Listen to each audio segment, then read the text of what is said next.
அனைவருக்கும் வணக்கம். இன்று நாம் மார்கழி 11வது நாளில் இருக்கிறோம். நாம் பகவத்கீதையில் இருக்கிற ஸ்லோகங்களை பார்த்துன்னு வரோம். இது வரைக்கும் 7 ஸ்லோகங்கள் பார்த்துருப்போம். இன்னைக்கு நம்ம பகவத்கீதையில் அத்தியாயம் 1ல் 8வது ஸ்லோகத்தை பார்க்க இருக்கோம். இதில் 4, 5, 6 இந்த 5 ஸ்லோகங்களிலும் துரியோதனன் தன்னுடைய ஆச்சாரியரான துரோணாச்சாரியாரிடம் பஞ்சபாண்டவர்கள் சைன்யத்தை பற்றி பேசுகிறத நம்ம பார்த்தோம். அந்த சைன்யம் எப்படி இருக்கிறது, அவர்களில் யார் யாரெல்லாம் வீரர்களாக இருக்கிறார்கள்ங்கிறத பயத்தோட அதை பேசுறத, கலக்கத்தோட பேசுறத நம்ம பார்த்தோம். இதுல 7, 8, 9 இந்த 3 ஸ்லோகங்களிலும் தன்னுடைய சேனையினுடைய பெருமைகளை பற்றியும் யார் யார் வீரர்கள் இருக்கிறார்கள்ங்கிறத பத்தி சொல்றத பார்க்க போறோம். நம்ம 7ங்கிற ஸ்லோகத்துல அந்த தன்னுடைய துரியோதனன் தன்னுடைய கௌரவர் சைன்யத்தை பத்தி பேச ஆரம்பிக்கிறத பார்த்தோம்.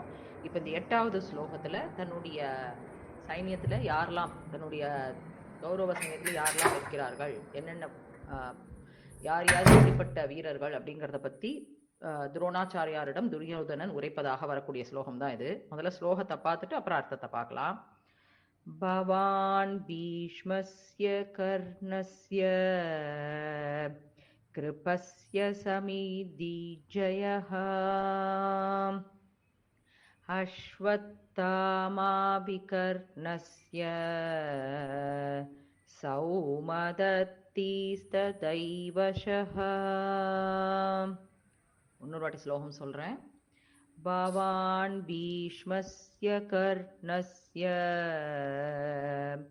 கிருபஸ்ய சமீந்திஞ்சயஹ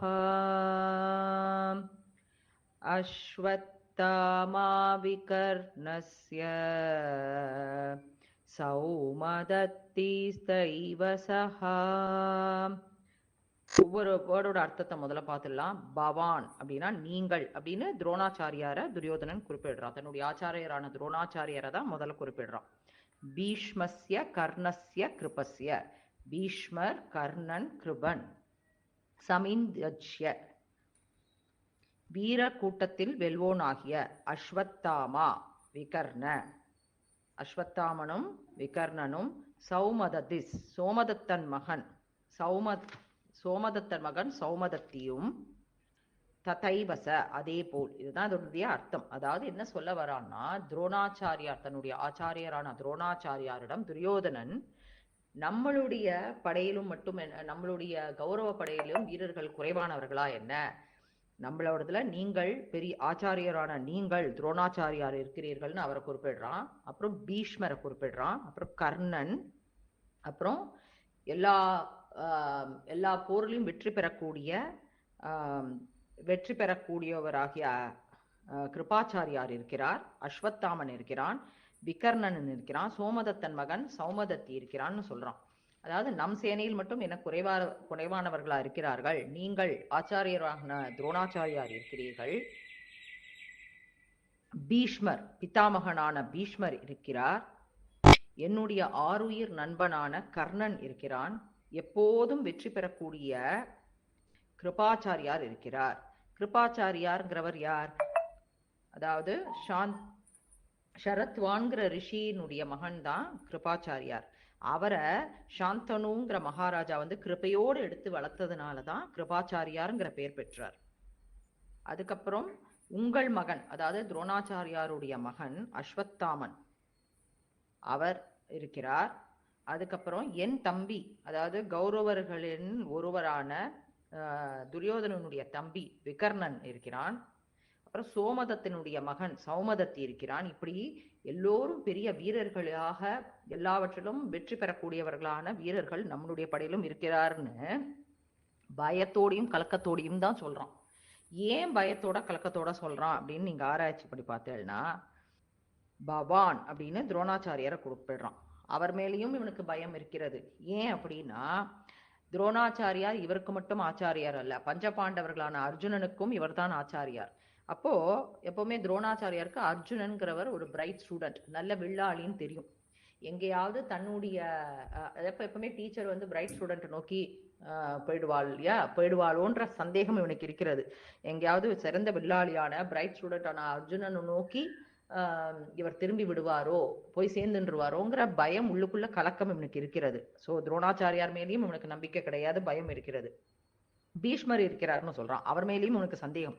ஏன்னா பீஷ்மருக்கு எப்பவுமே பாண்டவர்கள் மேல ஒரு தனி பிரியம். பாண்டவ பக்ஷாபதி அப்படின்றதே அவருக்கு பேர். அதாவது பாண்டவர் மேல் பிரியம் கொண்டவர்கள்னே அவன் சொல்லியிருக்கான். அதாவது அவர் கிருஷ்ணரோட பக்தர் வேற.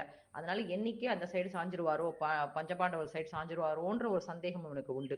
சோ பீஷ்மர் மேலேயும் நம்பிக்கை கிடையாது, கலக்கம், பயம் இருக்கிறது. அடுத்தது பார்த்தா கர்ணன், இவனுடைய ஆரோயிர் தோழன் தான் கர்ணன். ஆனா அவன் மேலேயும் இவனுக்கு சந்தேகம் இருக்கிறது. ஏன்னா தன்மானம் பெருசு இல்லையா. கர்ணன் தன்மானத்தினாலதான் பீஷ்மர் கர்ணனுக்கு அம்பு விட தெரியாது, சரியாக வில் விட தெரியாது அப்படின்னு சொல்லும் பொழுது கர்ணன் என்ன சொல்லிடுறான்னா, பீஷ்மர் இருக்கிற வரை அந்த 10 நாட்களும் நான் அந்த போர் சைடே நான் வரமாட்டேன், அந்த போர்க்களத்துக்கே வரமாட்டேன்னு சொல்லி 10 நாளும் போர்க்களத்துக்கு வராம இருந்தவன். சோ அதனால என்னைக்கு அந்த தன்மானம் பெருசுங்கிறதுனால அவனுக்கு அதுலயும் ஒரு பயம் இருக்கிறது. அடுத்தது பார்த்தா கிருபாச்சாரியார், அதாவது எதிலையும் எப்பொழுதும் வெல்லக்கூடியவர், வெற்றி பெறக்கூடியவர் கிருபாச்சாரியார். ஆனா அவர் சிறந்த வேதம் படித்தவர். அவர் அதர்மம் சைடுன்னு அதர்மம் இவன் சைடு இருக்குன்னு சொல்லிட்டு தர்மத்து வழியில தான் அவர் ஃபாலோ பண்ணுவார் இல்லையா. அதனால தர்மத்து சைடு அங்க போயிடுவாரோன்ற பயம், கலக்கம் இவனுக்கு இருக்கிறது. அடுத்தது பார்த்தா அஸ்வத்தாமன், உங்களுடைய மகனான அஸ்வத்தாமன். யாரு? துரோணாச்சாரியாருடைய மகன் தான் அஸ்வத்தாமன். ஆனா என்ன ஆறுதுன்னு பார்த்தீங்கன்னா, சகுனி மாமா துரியோதன்ட்ட சொல்லியிருக்கார், கிருஷ்ணருக்கும் அஸ்வத்தாமனுக்கும் ஒரு ரகசிய உடன்படிக்கை இருக்குன்னு. எப்படி அப்படின்னு பார்த்தீங்கன்னா, கிருஷ்ணர் பாண்டவர்களுடைய சார்பாக தூது செல்லும் பொழுது கிருஷ்ணர் ஒரு விளையாட்டு விளையாடுறார், தன்னுடைய மோதிரத்தை கீழே போட்டுடுறார். அப்போ அஸ்வத்தாமன் எடுத்து இவர் கையில இவருடைய கையில மாட்டி விடுறான். அதை தூரத்துல இருந்து பார்த்த சகுனி மாமா இவ கிருஷ்ணருக்கு ஏதோ கிருஷ்ணருக்கு அஸ்வத்தாமன் ஏதோ சத்தியம் பண்ணி கொடுக்கறதா நினைச்சிட்டு இந்த துரியோதனன்ட்ட சொல்றான். சோ அஸ்வத்தாமன் பேலையும் இவனுக்கு நம்பிக்கை கிடையாது. அதுக்கு அடுத்தது யார் இருக்கா? விகர்ணன். அதாவது இவன் கௌரவர்கள் ஒருத்தந்தான், துரியோதனனோட தம்பி தான். ஆனாலுமே இவன் பேர்ல அவனுக்கு நம்பிக்கை கிடையாது. ஏன் அப்படின்னா, துரியோதனன் சபையில பாஞ்சாலிக்கு அந்த துகில் உரியறது நடந்த பொழுது கௌரவர்களா இருந்தாலும் இது தப்பு, இது அதர்மம் அப்படின்னு குரல் கொடுத்த ஒரே பர்சன் இந்த விகர்ணன் தான். அதனால ரொம்ப நியாயத்து சைடு நடக்கக்கூடியவன். அவன் என்னைக்கு பஞ்சபாண்டவர் சைடு சேர்ந்துருவணும்னு பயம் இருக்கு. இப்படி அத்தனை பயமும் தன்னுடைய சைடுல இத்தனை பேர் இருந்தாலுமே துரியோதனனுக்கு நம்பிக்கை இல்லை, பயம். ஏன்னா அதர்ம வழியில போறான் இல்லையா. அதர்ம வழியில போகும்போது பயம், கலக்கம் கூட வரதான் செய்யும். ஏன்னா அவன் பண்ற செயலே தப்பான செயல். சோ அந்த பயத்தோடையும் கலக்கத்தோடையும் தான் இத்தனை பேரும் இருக்கிறார்கள்னு துரோணாச்சாரியார்கிட்ட சொல்றதா தான் இந்த ஸ்லோகம் அமைஞ்சிருக்கு.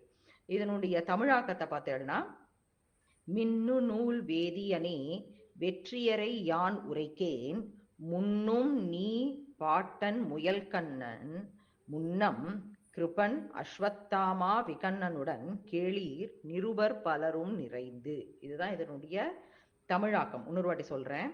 மின்னு நூல் வேதியனே வெற்றியரை யான் உரைக்கேன், முன்னும் நீ பாட்டன் முயல்கண்ணன் முன்னம் கிருபன் அஸ்வத்தாமா விகண்ணனுடன் கேளீர் நிருபர் பலரும் நிறைந்து. இதுதான் இதனுடைய தமிழாக்கம். இதனுடைய கருத்து என்னன்னு பார்த்தோம்னா, துரோணாச்சாரியார் கிட்ட துரியோதனன் பயத்தோடையும் கலக்கத்தோடையும் தன்னுடைய அணியில இருக்கிறவாளெல்லாம் லிஸ்ட் பண்றான். ஆனா அவ ஒருத்தர் மேலேயும் இவனுக்கு ஃபுல் நம்பிக்கை கிடையாது. என்னைக்கு அவ சைடு போயிடுவாளோங்கிற பயத்தோடையும் கலக்கத்தோடையும் தான் சொல்றான். சோ இந்த பயம் ஏன் இந்த துரியோதனனுக்கு வந்ததுங்கிறத பத்தி ராமானுஜர் அழகா தன்னுடைய கீதா பாஷ்யத்துல சொல்லியிருக்காரு. அதை பத்தி நம்ம ஃபியூச்சர்ல பார்க்க போறோம். இப்போ இந்த ஸ்லோகத்தை ஒரு வாட்டி நம்ம திரும்பி பார்க்கலாம். அத்தியாயம் 1 ஸ்லோகம் 8 பகவத்கீதை. பவான் பீஷ்மஸ்ய கர்ணஸ்ய கிருபஸ்ய சமிந்தீஞ்சயஹ அஸ்வத்தாமா விகர்ணஸ்ய சௌமதத்தீஸ்தைவ சஹா. நாளை அடுத்த ஸ்லோகத்தில் உங்களை சந்திக்கிறேன். நன்றி, வணக்கம்.